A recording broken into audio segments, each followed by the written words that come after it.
Hello and welcome to the In the Making podcast with Martin Lumsden and Gemma Milburn. This week we're joined in conversation by lead singer from Dusty Wagons, Daniel Lumley. In 2018, Daniel made the decision to completely quit all his other work and concentrate solely on being a performer and artist. So he tells us about some of his experiences since he's made that move, how it's been performing both live with his band in London and also at smaller venues, including busking on the streets of St Albans. We also talked a bit about taking care of your vocal health when you're working full-time, the difference between recording and performing live, and how did we ever manage without social media. You might also enjoy a couple of rants about golf clubs and punk music. Enjoy the episode, and thanks very much for listening.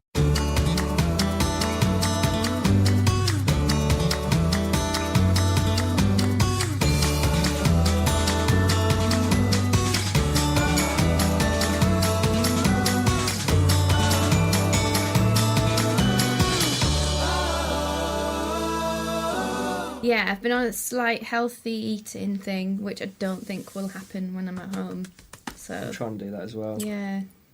How are you doing? How are you getting on with that, Martin? You're quite good with that sort of thing. What, healthy eating? You've been, apart from eating these biscuits at the moment. Yeah. So don't have a go at McVitie's digestives. They're perfectly healthy. It's a McVitie's factory in Carlisle. They may well be made in Carlisle. Let me check. It's all good. Not that it's that interesting.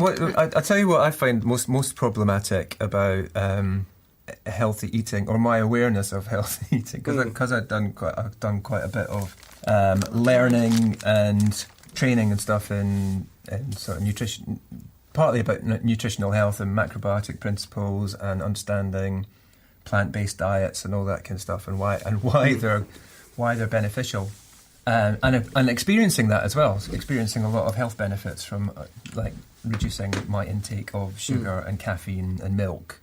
Like dairy and meat and all that kind of stuff, and realising that it does make you feel better. Yeah.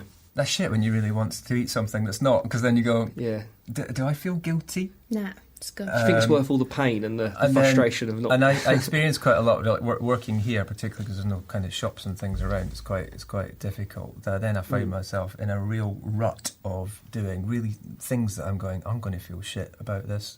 In a week or so, I'm going to feel lethargic, I'm going to feel tired, I'm going to feel low, I'm going to feel depressed. And then knowing that all that's going on and still doing it anyway, that's such an idiot. Well, the reason that I that's wasn't probably a the health worst thing thing about it. because I went a bit mad.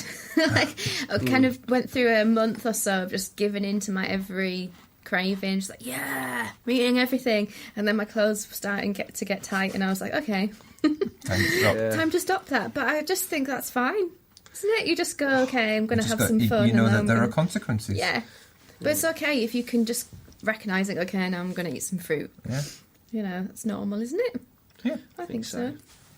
Yeah. Agreed. So there you go. Here. And sits there eating chocolate digestives. and have a chocolate digestive and a cup of coffee. Brilliant. So we had a whole load of subjects to... when we were talking about setting these up, which were a lot of them were around, because we're thinking about what do we like about singing and performing and getting better at it, and why would you do it? And really fundamentally, why do I do it? It's because of the joy of it. Yeah. It's great, just working with people. And I love speaking to people who have that same kind of connection with something, whether it's music or whatever. And I really get that from you as well, that kind of experience of why am I doing this? Why am I getting that? Why am I engaged in making music? Why am I wanting to be in a band?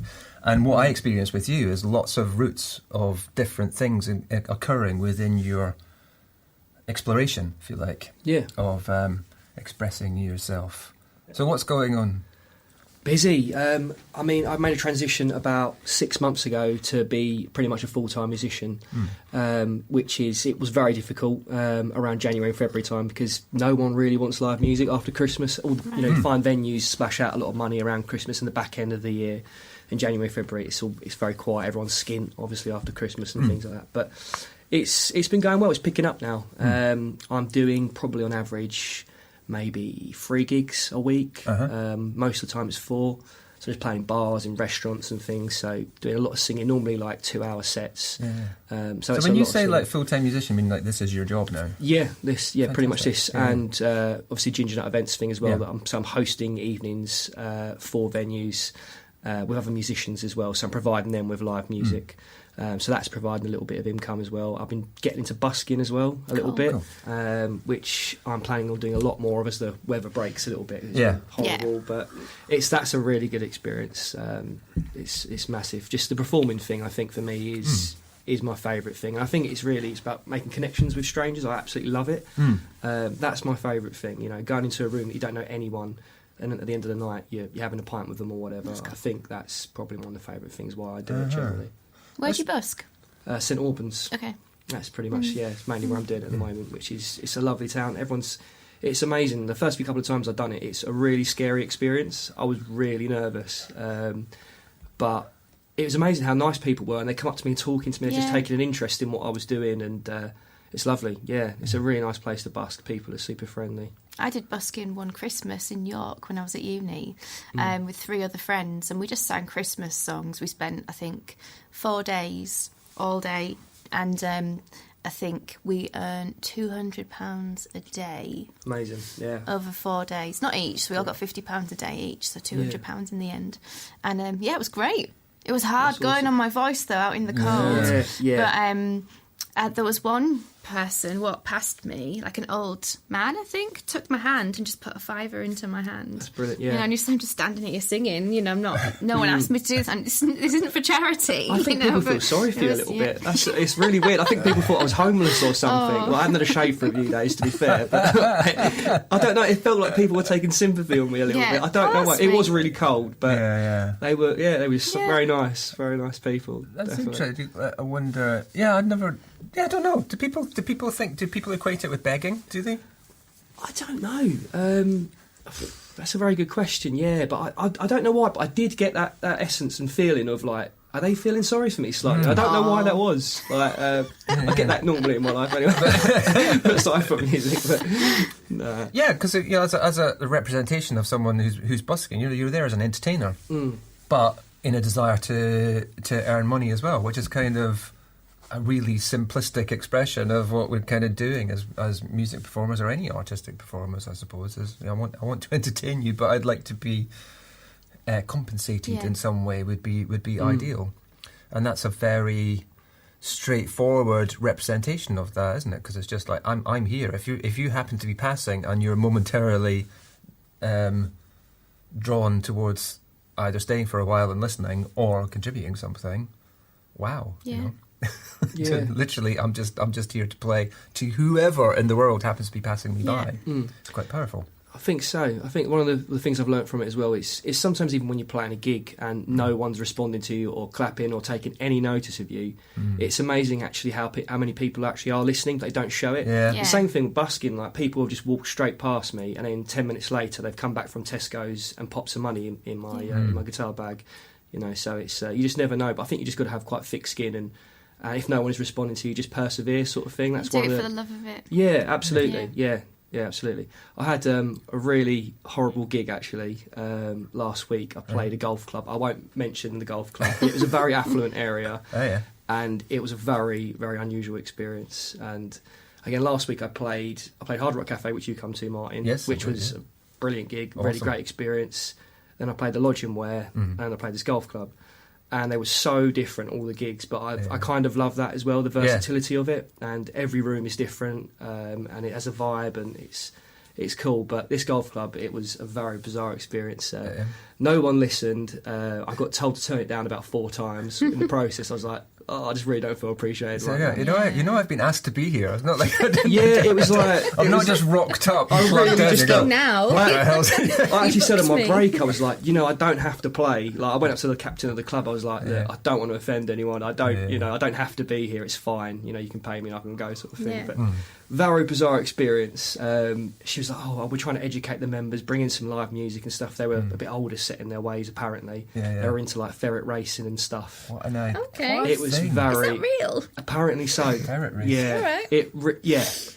So I was not like, to offend anyone listening to this who might be into that, but I'd never heard of ferret racing either. So it's just a very bizarre experience, and I felt like, especially at a golf club, it's not the first thing you'd associate with a golf club. just play golf. Yeah, that's what they'd be into. Would be ferret racing. No need to get the ferrets involved.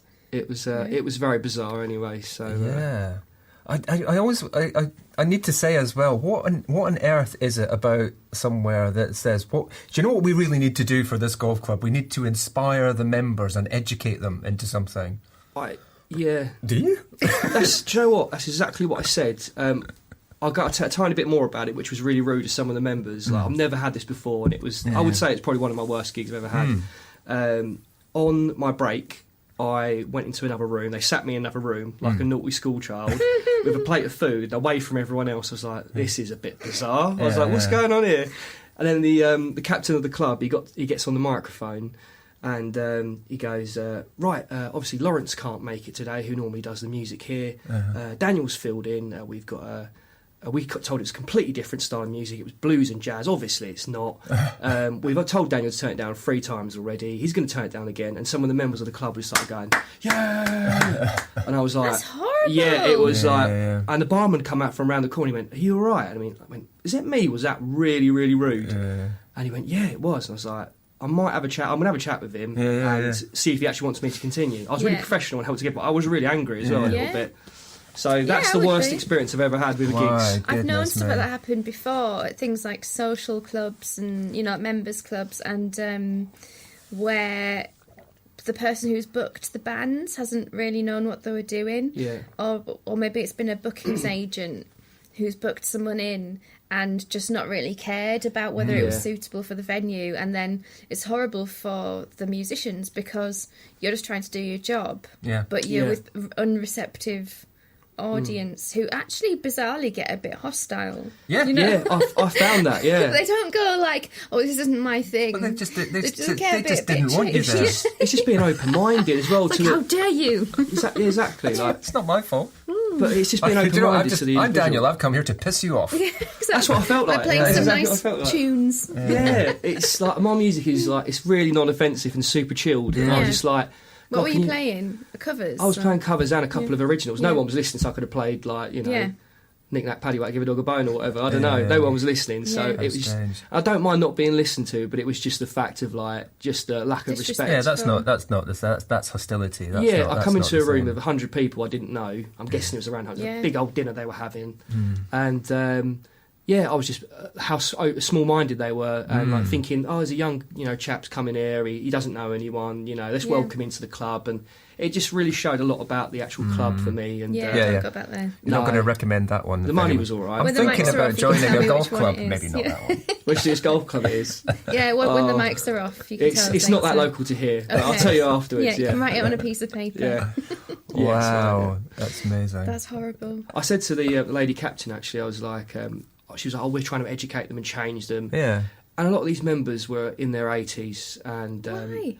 I said to her, I was like, are you actually going to change them? And I said, I don't think they really want to be changed. I think they're pretty happy in their club, living in their £5 million houses down the road and doing their ferret racing. I was like, that's cool. If they want to do that, then let them crack on, I just said, don't think live music works here. It was absolutely fine. I was really professional about it. And we had a bit of an open conversation at the end. And that was it. Chalk it up to a learning experience. It was character building. My dad said, that put hairs on your chest, Dan. That's right. Character building, stuff like that. Every gig after that will be a breeze. I hope so, I really do. But, but like you said, that's kind of, that's the interesting range of things that you encounter as a performer, I guess. Because like I say, you've had the hard rock when you've got your band with you, and very much the whole setup of that night was... We've got some bands playing. Everybody who's there wanted to come and see bands. Everyone there wanted to have a good time. Then you're playing in the lodge the next day, which is a place you've played regularly. They know you there. You kind of know the crowd, and it's kind of, they've not come to see you, but they're happy to be there. And necessarily, I mean, I'm not saying they didn't, but but largely it's just they go there and they know that they're going to be entertained, and then you experience the golf club, which is the polar opposite. Absolutely, yeah. But that's why I love it, though. It's probably the one you earned the most money from as well. Nearly, yeah. It's just shorter. Yeah, it was a second. But that's how crazy, messed up world. Of music is. But that's why I love it, though. Like just the versatility of it, and do you know what it was? I am glad that experience happened. Yeah. I generally am. Like, I wasn't at the time. I was very angry and I was annoyed. But I reflected on it a lot and I thought about it a lot. And I thought, is there anything I could have done differently generally? And I don't really think there was. I'm always going to play my music, always generally do similar covers, because I'm into it. And people do like it, some people. And that's it. You can only do your best, can't you? Be yourself. Yeah. Going forwards, you can kind of refine where you play and really, this is something that I find in like running a business. You get better and better at reaching the right people. That's right. Yeah. And at first you do some things that aren't quite the right job for you or the quite right clientele, and over time you kind of find your niche a little bit more, but you have to go through those awkward, uncomfortable figuring it out ones first. Definitely. But I also like the idea that you said quite strongly. You do the thing that you feel you want to do and find the right audience for that. Because I think sometimes we try to bend and shape ourselves a little bit too much for what we think the audience wants or what we think our customers want or whatever, and then you find yourself very compromised then and therefore unhappy. Because you're like, I'm now doing something I didn't really want to do because I'm trying to please people. 2 buzzwords spring to mind: authenticity. People like authenticity, and second of all, tribe. You find your tribe. I keep hearing all these words in marketing, but I think that it's quite true. You find your tribe and the people that get you and follow you by being authentic. Absolutely. So you kind of just got to keep going, being yourself, and definitely. Some people will appreciate it, and golf clubs might not. No, that's the last time I play a golf club. Definitely. The funny thing was, my first job when I left school, I used to teach golf. Wow. So I never felt. Obviously golf. I grew up playing golf. Wow. And I grew up playing golf, and that was my home from 10 years old to probably 18 years old, and I felt obviously it was home. I was so comfortable in golf clubs. As soon as I walk in 10 years later, I've never felt so uncomfortable in my life. It's obviously changed quite a lot as a person, I guess, which is it is what it is. Yeah. I felt really good to get that out, actually. Yeah, I'm glad to have that rant. That was good. It's like therapy in here, isn't it? It's making me feel like I want to rant about stuff that I probably shouldn't. It's always good to have a rant. Yeah, maybe with the mics off.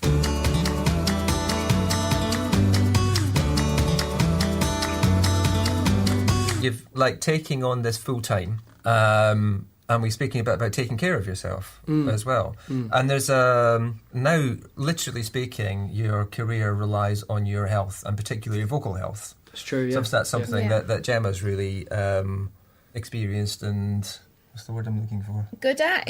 Thank you. Good at. Interested in. Brilliant. Yeah. She knows a bit about it. But I think it's so important. I think to really acknowledge that, especially when you're kind of going and saying, "Okay, I'm going to do this full time," to really recognise, well, that has some implications, because I'm going to need to be in physically good shape in order to be able to keep doing this. So I can't just kind of show up in the morning, sit at a desk and maybe get away with something for a couple of hours, because if I've got to show up for a gig, I've got to be able to be in the right mental state to be able to take that on and go, I need to deliver, I need to perform, I need to be the best that I can be, but also I need to be in good health as well, so that I'm not not only that I can do this gig, but that I can do the one tomorrow and the one after that as well, and not be tired. How much are you conscious of what you need to do, and what do you do to take care of yourself? Do you know what? I'm only just starting to realise exactly what you just said, that I need to take better care of myself.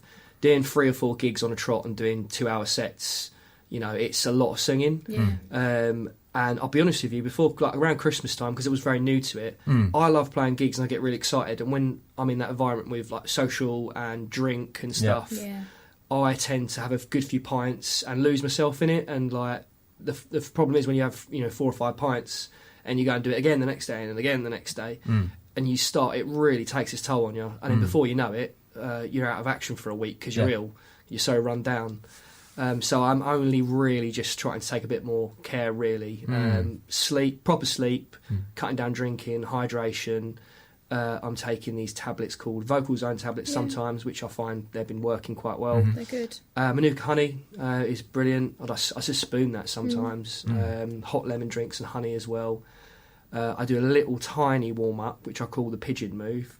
The pigeon pigeon move. The pigeon move. It's like, oh, I can't do it. I'm just like, that sort Oh, of it's a thing. lip trill. A lip trill, that's it, yeah. The pigeon I did move. that, we did the balcony TV thing, Martin. Yes, yeah. I was doing that on the elevator up, Uh-huh. and someone actually generally thought that was a pigeon. They were like, "Oh, it's a pigeon!" Like the elevator. That's where I got the name for it from. It was like, but I find those lip trills really, they They're really amazing. help. Yeah, Yeah, yeah, they're and really I don't. I mean, I don't know all the science in it and everything, but you're not using 100% of your throat muscles. Is that right, or something? Well, it gets your vocal folds vibrating the kind of optimal amount.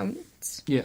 And the right amount of airflow as well, so that if you do have any tendency to squeeze your throat muscles, they don't need to, they won't. So it gets yeah. everything working really effectively. Yeah. Lip trill's my second favourite vocal exercise. Yeah. No, that's the thing. Yeah. I don't know in terms of scales and stuff on the piano Yeah. and doing that, but I tend to just get my guitar out and just do lip trills over a chord, or sometimes hum a song with the lip trills sort of thing. Cool, that's a really good thing to do. And that Yeah. is all I do. And I do that for like 5 minutes sometimes, and that gets me going, and I'm ready to go pretty much. Cool. But I'd love to learn some more. That'd be interesting, definitely. Well, I was interested to ask you about it because I obviously get a lot of singers come into the studio to do recording work. It's very rare that I experience anyone actually doing any form of warm up or anything, and I don't know. I have a suspicion that that's mainly because they don't know to do anything. But also, I suspect that they do know to do something, but they're either not sure what to do or they're shy of doing it because it feels weird. My impression, and this is as a singer and as a vocal coach, and I wasn't born a vocal coach. I only started doing this about 6 years ago. So I was a singer for a long time before that, and I didn't do any warming up back then.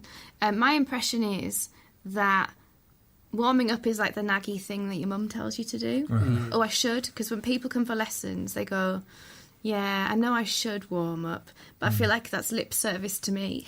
Yeah. So they're saying what they think I want to hear, whereas I want to hear the truth because I just want you to be honest. I want you to tell me what your voice is like and, what your routine is and how I can help you. I want to know, honestly, what do you do? And then how can we enhance it? I'm not judging you for not doing stupid sounds and, whatever. And, oh, you don't know what you're doing. And I said to one of my students, I've been working with him for about a year now, and he's about 18, and he's a really great singer, and he does a lot of gigs and lots of different styles. He does, he's indie, he writes indie stuff, but he also sings big band stuff. He does lots of different things. And one of the things he said to me was, I know I should warm up more. And I said to him, I'm not going to tell you that you should warm up more, because one day, if you keep coming for lessons, you're going to experience how amazing your voice feels when you've warmed up, and you're going to want to do it. Yeah. So I don't want it to be like something that people say you should do, because warming up is amazing and it feels great and it protects your voice and it helps you get the best out of it. And, my voice, if I've warmed up, is awesome. If I haven't, it's rubbish, So, it's something that you should want to do for yourself. And if you don't want to do it for yourself, then you're not going to do it, Yeah. And I had one girl that I worked with, and she's, again, got this really amazing voice, and she'd come in for a lesson and say, right, I want to work on this song. I've been really struggling with this bit. So we'd do a warm-up, and then we'd go over the song, and it would be fine. And I'd be like, so what were you struggling with? And she was like, yeah, I'm not now. So we'd kind of retrace our steps. And the only thing that was different was that she'd warmed up with me and she hadn't warmed up when she was at home. So it was like, imagine your kind of baseline of how good you think you are, and then add a warm-up and how much better you actually probably are with a warm-up there, Why would you not want that? No, it's really interesting, actually. Yeah. Go back to your point, Martin, about people being embarrassed about warming up. I have to say, it is actually like performing in pubs or whatever, or restaurants, finding a place to warm up. I do it in my car outside so no one sees me. Yeah. Because it looks bizarre. If people don't understand what you do, if I'm doing those lip trills, I don't know, people think I'm impersonating a pigeon or something in the men's toilets. It's just, it just looks bizarre. So I do have to isolate myself from people to do a little bit of warming up, because it's But you can do it earlier in the day, so it doesn't have to be right before you sing. You can do it. I find if I've warmed up in the morning, I'm still nice and warmed up in the evening, as long as I haven't tired my voice out in between. That's interesting. So I haven't I haven't like really like measured this, but I've heard other people say this as well. But it doesn't have to be right before you sing. I So if you didn't think- know that. No. Yeah, that's really good to know, actually. Yeah, that's Yeah. brilliant. So you could do it before you leave the house, you And know. we've spoken Okay. about a daily Yeah. routine of doing things as well, isn't it? Yeah. Just not even specifically warming up for something, but actually a daily routine, which is a warm-up exercise, if you like. But that helps to train your muscles effectively. Yeah, and your brain. Because I was thinking, it's like, I guess it's because when any sort of creative pursuit, something like this, it feels odd to think of it as something that you need to take care of physically. Mm. And I think sometimes psychologically that's part of what's going on. Is thinking, but actually I'm using muscles, and I'm testing those muscles. I'm stretching those Yeah. muscles. When I'm talking about my voice and my throat, so I need to take care of that. And it's almost more like an athletic Absolutely. approach Yeah. Yeah. that you need to take. When if you wanted to get the best performance, if an elite athlete wanted to get the best performance, they would know they need to both train and warm up before a race. You Yeah. would never see them not stretching Yeah, or exactly. warming up before they take part in something. That's something we talk about a lot in my kind of all my vocal coach geeky friends and there's a term we use a lot. We talk about being vocal athletes all the time cool, because you're doing something physical with your body, and probably for quite a long time on quite a regular basis, where you want consistent results in highly pressurized situations. How is that different to being an athlete?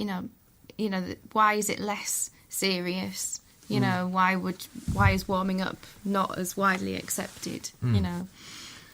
So do you experience a difference actually doing it? Are you conscious of it feels better when I've warmed up than when I've not? Yeah, I think so. I mean, in all honesty, definitely I could be a hell of a lot better. But I really do find the lip trills. Do you know? I think for me it's power, and also I don't know. You can have your off days and your on days with singing. Like you must know kind of what I mean. Yeah. Like, I don't go into falsetto. Some days I won't do it. If I've done 3 gigs on the trot or whatever, I will tend to stay low and kind of avoid the risky notes, if you like. Yeah.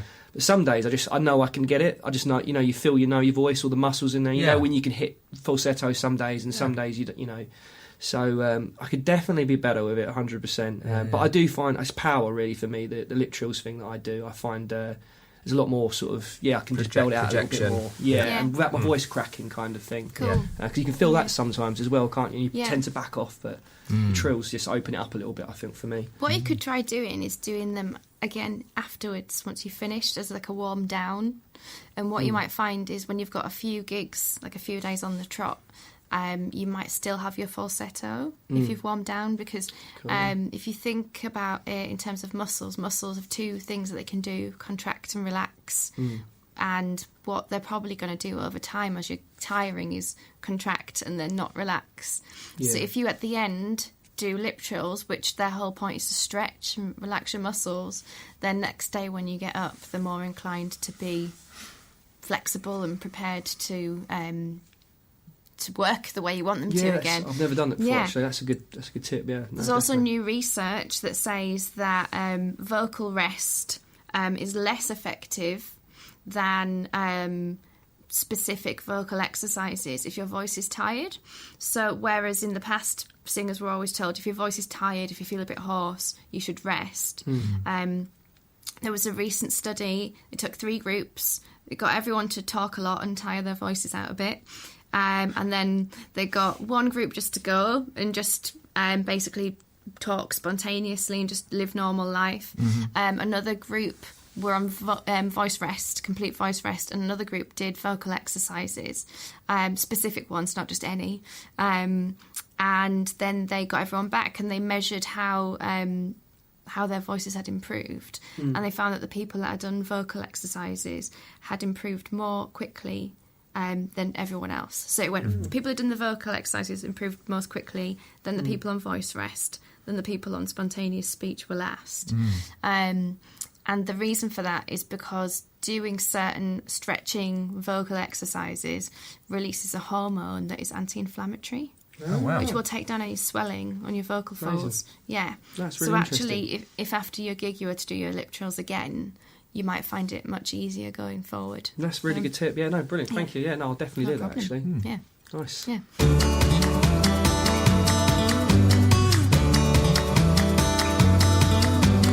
the other thing we were speaking about was because you enjoy performing a lot, and obviously we've worked together recording as well. Yeah. But you've kind of said recently how different you find those two experiences in terms of enjoyment, or in fact, I think you went as far as to say I don't really like recording. I think it might have come out a little bit wrong. That wasn't true at all. I didn't take it personally. No, I tried not because to we were take on it that personally. radio thing, didn't we? That's right. Yeah. Yeah, I think that came out slightly wrong. No, I do enjoy recording a lot. I really enjoy the process, and we had a lot of fun doing that. Yeah. Doing the EP we made, didn't we? Yeah. So I know I like the process. I really like the process, but I think how I sing live is completely different. I think to how I sing in the studio. I think I learned a lot from you about that sort of thing. What's commercial? What's nice for the listener to listen to? Like for example, when I do live in some of my songs, a song called "That Love." It's quite a bluesy sort of song. And when I play live, I always do this. My voice breaks in a certain point naturally, generally, Yeah. and it's like a grunty sort of noise. And I enjoy doing it, and I've had feedback. People like that sort of style of singing with me, etc. Yeah. But for recording, it's not a very commercial, clean thing, really. Generally, Yeah, I think for me it was the important thing that you said is like finding a place that sounds natural. Yeah, I think it was forcing And- it a little bit. Yeah, that I think. I don't want to tell you how it is, but I think that's really important. That was what was important for me to recognise. Yeah. Is even what you just said. When that happens when you're performing, there's a naturalness to it that comes out. You're not really forcing it. Yeah. And then there's a desire to try and replicate something in recording because it works. Yeah, But then yeah. it sounds forced. And Exactly, it wasn't like, no, don't do that. It's just, don't force it. Because Yeah, forced sounds forced, Yeah. basically. Yeah. And then as a listener, you're hearing that enforcedness that just sounds a little bit uncomfortable and weird. Definitely, When it yeah, happens yeah. naturally, you just want to kind of let it be there, and it would be fine. Recording, or the challenge of recording, is you're trying to create something that has enough spontaneity and interest to be listenable in the moment, but also to stand up to repeat listening as well. So that it's not just a thing that you go, oh, that was interesting, but it's something that you just want to listen to over and over again without finding it weird or grating or odd. So Yeah. finding a I think it's, balance. Yeah, no, absolutely. Like I think when you play live as well, generally, like it's easy to create a vibe and get into it because you've got people around you and you're in performance mode. I think I find it probably will come with experience, maybe but I find it really amazing. People that can just switch it on, like in the studio, like get into that performance mode, create a vibe with the vocal. I think that's one thing I found that's the one thing I found more that's difficult. I think switching it on and just like turn it on, because most of the time when we did the vocals, it was only me and you, which is lovely and it's great and I feel comfortable. Yeah. But just having 20 or 30 people around you or whatever, you kind of want to impress and you turn it on a little bit, and it's vibey and you can bounce off the room. You get immediate feedback because you can Absolutely, tell, can't you? Yeah, that yeah. what you're getting back from the audience feeds into your performance. Yeah, That's yeah. much harder in a studio to get that going. See, I often, with singers I work with, I promote a mental warm-up as well. Because you have to get yourself into the right headspace. Yeah. Quite often, and see, I'm the opposite to you as a singer. As I'm not as into performing. I much prefer probably recording. Yeah. When I'm working with singers in my studio, it's quite often I have to just let them sing a song and feel their way through it. It doesn't matter how many times they've done it. You have to get the wooden, slightly awkward one out of the way and then warm into it, get your brain into that right place for singing. So I've started incorporating kind of mental warm-ups into the warm-up and focus warm-ups into the warm-up routine. That's cool, yeah. Because, you're right, you kind of... Your head has to be in the right place. And I think we all respond to different things. So if you respond well to like energy in a room and people, when they're not there, Exactly. then you kind of have to get your head in that same place somehow. Yeah. You know? Yeah. Yeah. It's interesting. Everyone's different, as you say. Yeah. But for me, I really have to feel like I have to force myself to get in that. I have a couple of beers sometimes just to loosen up. When I get into a vocal performance, when I come here to the studio, just to loosen up a little bit. I find myself very tight. Yeah. Probably because it's my lack of experience in the studio. In all honesty, it's something that's Maybe. foreign to me a little bit. Yeah. Gigging, I've got a lot of experience with. That's probably what it is mainly. But it is a very much a mental thing. Singing, definitely. Oh, 100%. Yeah. Snap. 200%. No, I totally agree. agree. Yeah, Yeah, totally it really agree. is, I think. Yeah, I think a lot of the work that I do with singers is, of course, we're working to help them train their voice, but it's training their mind and their brain to understand their voice. Yeah. It's training their brain to understand their voice and then their mind to get out of the way to let it happen. Yeah. So there's an awful lot of mental stuff that you have to look at first.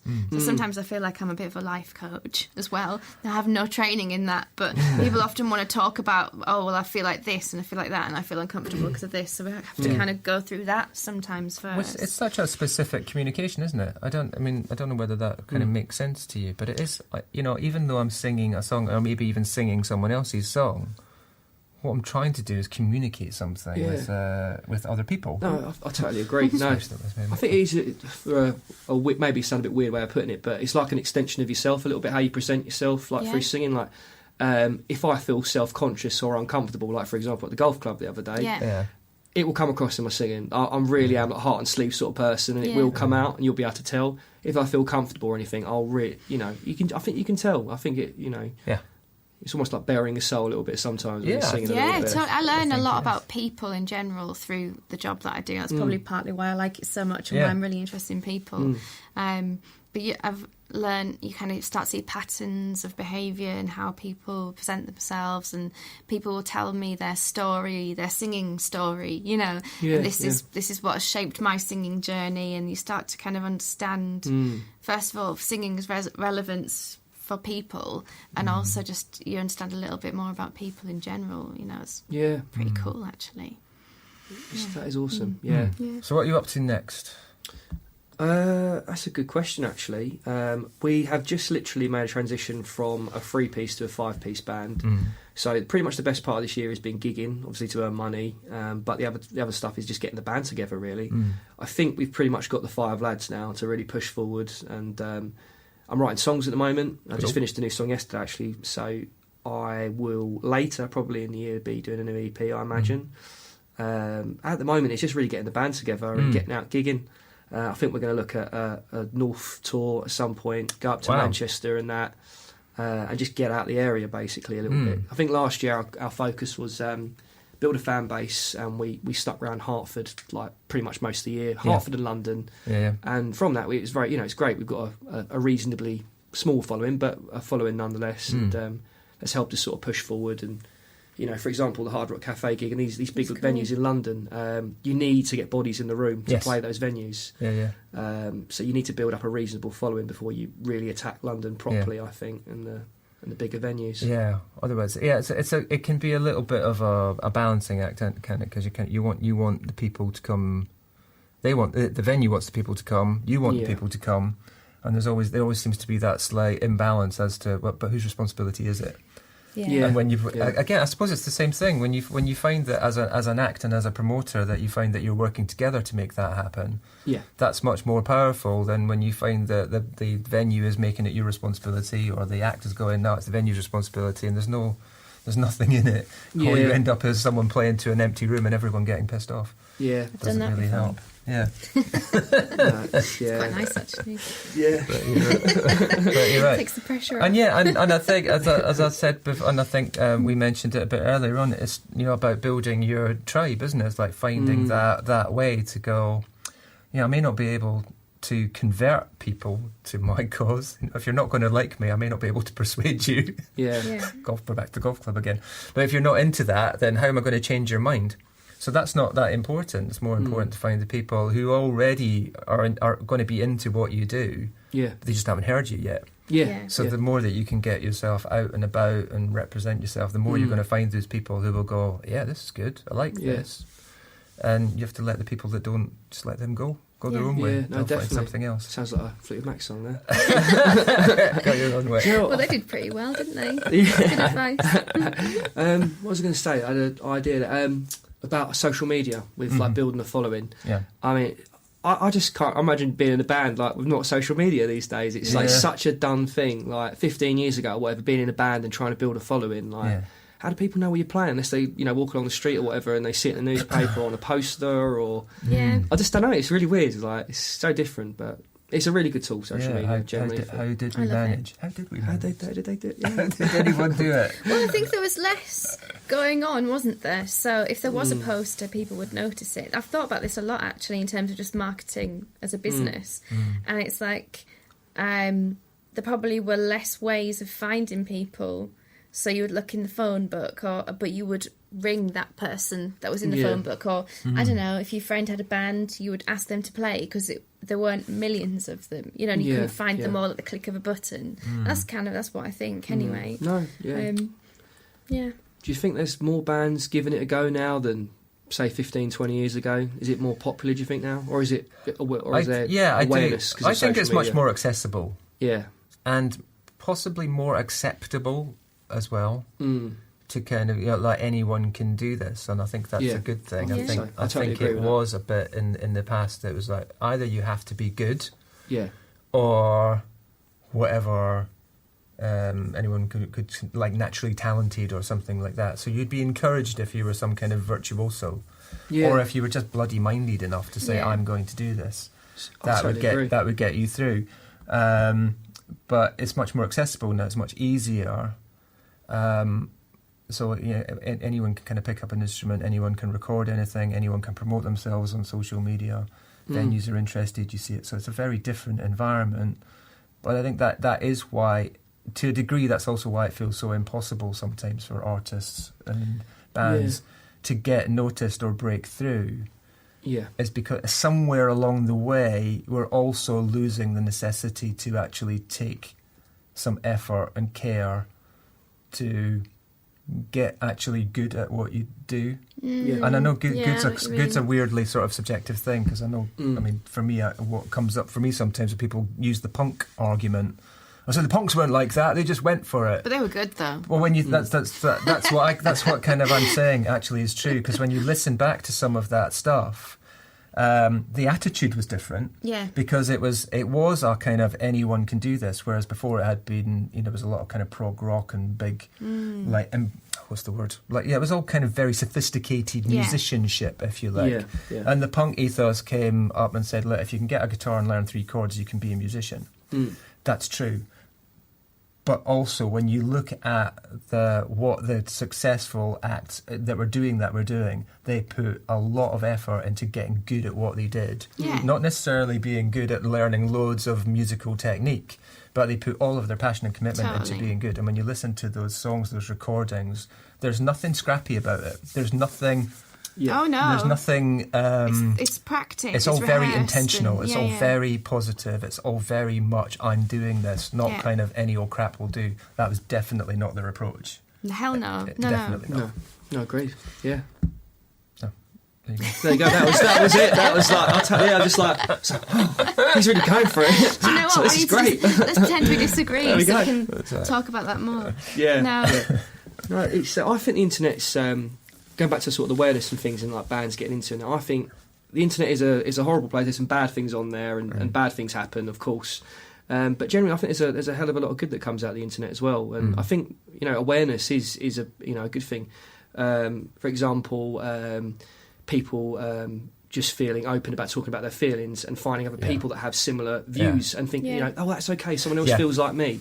I think that's sharing Yeah. your thoughts. I think it's in it- positive and negative. I think you're right. In its most positive way, it has allowed the creation of larger communities of people who can communicate with each other. Yeah, absolutely. Uh, Yeah. And positively. anonymously at times Yeah. as well. Yeah. So Yeah. you can go online anonymously and get help or speak to people on forums or whatever without having to, stand up in front of your relatives or someone that's a bit too close and say things. Yeah, which is no, quite nice. absolutely, Yeah. absolutely agree. No, Yeah. totally.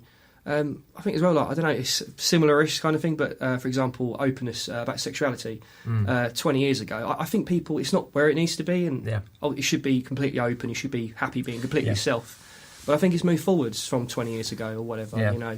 And again, I think the internet's a little bit of a reason with awareness and things. With again, people go, do you know what, it's okay to be like that, or to feel like that. I think that's right. Yeah, I think you're right. We're not where we'd like to be, but No. I think sometimes we need to acknowledge how far we've come as well. Yeah.